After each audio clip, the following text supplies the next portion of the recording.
been able to make it over to dodgeball, and I'm not going to be able to make it over next Tuesday either. But I want to know all about it. So that's one of the things we're going to try and focus on today. You're going to be reporting back to me all about this dodgeball match. Boys' underachievement in literacy is a major concern for all schools. In Wales, as with the rest of the UK, boys fall behind girls in early literacy skills, and this gap in attainment widens with age. To tackle this problem in Wales, there is a new campaign to improve boys' literacy. You've got some ideas already, Callum. Don't let me know yet. Barry Comprehensive School for Boys in South Wales has been recognised for their achievement in raising standards of boys' literacy. You're going to be using your speaking and listening skills a lot in this lesson. You're going to be working together and really using your speaking and listening skills to agree what's going to make an effective match report. Your first job is going to be to work with your partner and come up with some of the ingredients. What do we need in a match report? I was teaching my Year 7 form, who are a mixed ability group, and what we're trying to do with them is really link their writing with some real life situations so that they can see the purpose of a piece of writing. So I've tapped into the idea at the moment they're running a dodgeball competition. Our 560 officer is running that, and all the boys are involved. So I thought it would be a nice idea to link that in with a piece of writing about match reports and get them to have a real purpose to their writing. Okay, pen down, excellent. Okay, just hold them up, boys, and I've had a look around. Lots of you have got the score. Yeah, I don't think anyone's missed out the score, the winning score, the final score. We very often start a lesson with a success criteria so that the boys know exactly what's expected of them that lesson, what they need to be able to do in order to be successful in a lesson. So instead of you taking in a piece of work and randomly handing it back and saying, well, it was good, it was quite good, it was okay, you can very clearly say to them, or they can do some self-assessment or peer assessment, okay, we agreed that in a match report you needed a clear headline, you needed to write in paragraphs, you needed to choose your verbs carefully. Can you read through your partner's work and say what they've done well and what they haven't? You've got to decide in order which ones are the most important. So number 1 is the thing you think is the most important, and number 5 is the thing you think is the least, and you decide your order. Instead of like having it on your phone and throwing it in your minutes, you can write on these sheets, guys. What's the thing? You should tell about, I don't know, because you need to know what's good. I try and build in a lot of time where they can talk to their partners or they can work in groups before they're asked to respond to me or before they're asked to start a task. I think letting them talk about what they're doing is an absolutely vital part of the lesson. All too often, I think we set them a task and then expect them to sit in silence and start working on it. It's not something that we would want to do. And lots of the evidence shows that boys in particular need to talk through what they're about to have to do before they start doing it. But that part of social interaction also helps you manage the class because they will talk anyway. So you building it into your lesson and telling them to talk for 5 minutes and come up with an answer is the only sensible way of doing it. The strategies used in this English department are applicable in Welsh medium, bilingual and primary schools. Has anyone got one thing that they think is a really good addition that I've missed out when I've put those lists together? You've added an extra one, you talk to your partners about an extra one. Bradley? An exciting and bold headline to make the reader want to see that headline to carry on reading. We work very hard at linking their reading and writing together. I think it's very important that the boys have got a model for what you're expecting them to write. They like to have something fairly tangible, and often a written task without very clear guidelines or frameworks can be quite intangible, and they need to have fairly clear guidelines to know what they need to achieve. I just like cool to write about, like, say, adventure type stuff. I like writing about through stories, like you see through other people's eyes from like birth and then like through their lives. I would like writing about made up stories with like fictional things because anything can really happen. Well, I like writing about like fantasies and like supernatural things. I enjoy the creative writing because I have like a really creative mind. I like making stuff up on the spots. I like to write about like, I don't know what I like to write about. I've got a fictional match report here from one of the Harry Potter books. John, can you start us off, and then I'll ask some other volunteers. Excellent to see you all volunteering. Thank you, boys. Reading out loud is something that a lot of people think, the boys aren't going to want to do that, they'll be too self-conscious. They're actually come up from primary school more often than not quite confident about reading aloud. The idea with it is to be fairly sensitive, so if you've got a longer passage you'll maybe choose a stronger reader and allow the less able reader a short passage so that they're engaged in the lesson, and of course they've practiced their fluency. But actually the silent reading, or the reading through something on their own, they don't engage with half as much as when they get to read it aloud. Libraries in Wales play a key role in the campaign to improve boys' literacy. Today at Aberkenfig Library near Bridgend, football poet Crispin Thomas is visiting boys from Bryn Teg Comprehensive School.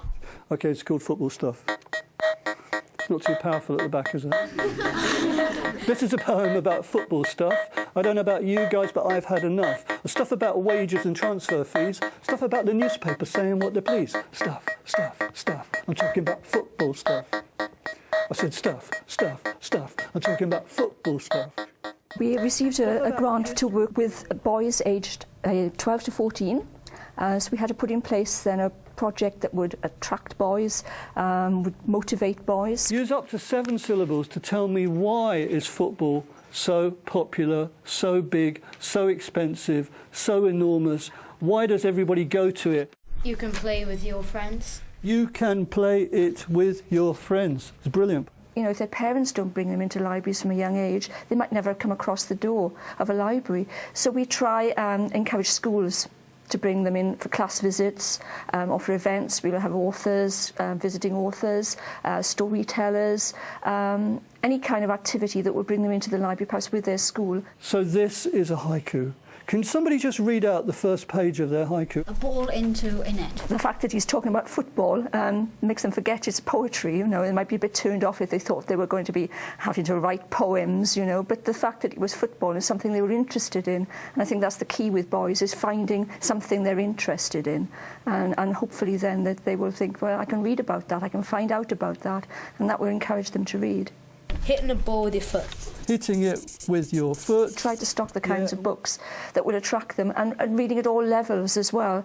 Yes, there are some lads who are struggling with their reading, so we try to have books that have got what we call a sort of high interest, but perhaps a lower reading age, so that, they can find that, I can read this book. My favourite book is usually Anthony Horowitz books. Anything really. I like mostly non-fiction because I like to learn things. I mainly like Star Wars novels like The Adventures of Lando Clarison. Football magazines. My favourite book is about Liverpool 2009. Probably like the Harry Potter books. They're quite mysterious and just fun to read. Wayne Rooney's biography, because he's my favourite football player. I like autobiographies. I like reading about what they've what happened in their life. Guinness Book of Records, 2009. Probably the Harry Potter series, because I just love imaginary places. Back in the classroom, the pupils are looking at the different voices in the poem Dear Mam by Penny Windsor. What we're going to do is we're going to think about what's really going on, what people are saying in this poem, what Mam and Charlotte are saying to each other without words. Mam, disco at the rank, stay in the Kate. Is this okay? P.S. Can I have my pocket money? Shan, please take dog out. I think being a single-sex school, we're quite lucky in that we can really select materials that we know are going to be of interest to boys, and we can tailor our teaching strategies to reflect the boys' needs. So, for example, chunking things up into shorter activities, introduce an element of competition and challenge in reading tasks and writing tasks, and also really focusing on what boys enjoy. I want you to have a go at reading this poem together, each of you taking a different voice. And I want you to think about what voice you would hear. Okay, when you read the poem, what do you hear? So think about your tone of voice. Something that we're quite keen on doing here is to actually allow pupils to speak through their text before they're asked to write it. So maybe prepare a bullet point plan or an outline or a mind map in advance, then talk to the partner about it, and then actually to start writing it once they've had plenty of opportunity to discuss their ideas. Tend to be more confident at speaking and listening than at writing. Ma'am, broke bottle of wine. Sorry. Smells lovely. Gareth called. I said no. More spot cream, please, and gel. Dogs weren't allowed. Getting the boys to role play really got them motivated there. There was a challenge. They knew somebody was going to be picked, so you know they all wanted to have a go at really practicing, focusing on that to have a chance of doing it, and then improving their speaking and listening skills at the same time, hopefully learning to project their voices, having that confidence. See you soon. Love, Shan. Love, Mum. Lovely boys. I think one of the main problems with boys' literacy is that they perhaps don't see reading and writing as valuable skills, and I think there's a lack of male role models really in actually showing that this is a manly activity. I think boys often think this is reading is something that girls do. To challenge stereotypes to reading, the school regularly holds a Real Men Read Day. Today, Mr Hutton, the PE teacher, is guest speaker in tutorial. Alright lads, when I was your age, I enjoyed reading, but a lot of the time I got bored by reading the same old things. So my English teacher saw this, and he said, there's lots of different things you can read that are interesting. Today I'm going to read you a little bit of my favourite player. It's called Alan Shearer. Has anyone heard of Alan Shearer? Yeah. The greatest number 9 of all time, the greatest centre forward of all time. Often it's been suggested that I'm very single-minded, even bloody-minded individual. I wouldn't argue with that. As a striker, you have to be firm, determined and focused totally on your goals. We started the Real Men Read initiative a couple of years ago. And it was first of all put in place for World Book Day. I'd seen a lot of literature about getting famous rugby players in and doing some assemblies, etc. And it struck me that really some of our more positive male role models were teachers in our own school that boys maybe wouldn't associate with reading. I've always stuck firmly to those ideals during my life, and not just on the pitch. We had a strategy where I approached all the male members of staff and asked them if they'd like to come into tutorials, Year 7 initially, for 20 minutes and talk about something that they were currently reading or a book that they'd enjoyed reading as a child, and really just spread the word that everyone's reading and they enjoy it. Thank you very much for coming in to do that, Mr Hutton. That's excellent. Motivating boys to read is one of the big problems really, that I think, you know, if you tell them they're reading, they can often see that as a punishment rather than a reward. So we really try and encourage boys to see reading as a reward. You are going to have your first 5-10 minutes reading time. Very nice to see lots of you have brought in your own book. One of the things that we encourage is for them to have with them a private reading book, and we give them real choice and ownership of that they can bring in Match magazine, Guinness Book of Records, or the novel that they're reading at home. There's no right or wrong thing to be reading. The English department are very proactive in tackling literacy. I think we're aware that it's our responsibility in a way to ensure that our pupils are able to read and write effectively as soon as possible.